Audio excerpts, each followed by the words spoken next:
Hai guys, nampak gaya rumah saya ni dah jadi macam ghetto pula dah.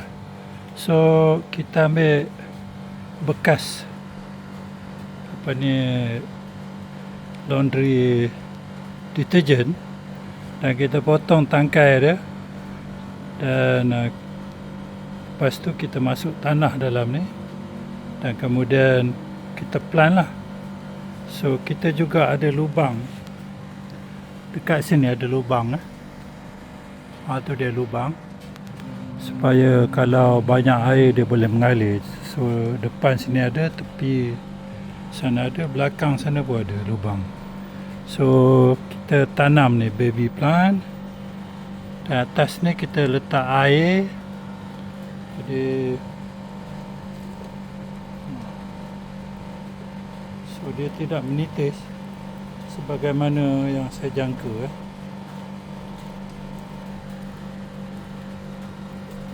Okay guys, so doakan projek ini berjaya dan rumah ni tak jadilah macam rumah setinggan. Okay, kita nak guna bahan-bahan recycle yang ada dekat rumah. Bye.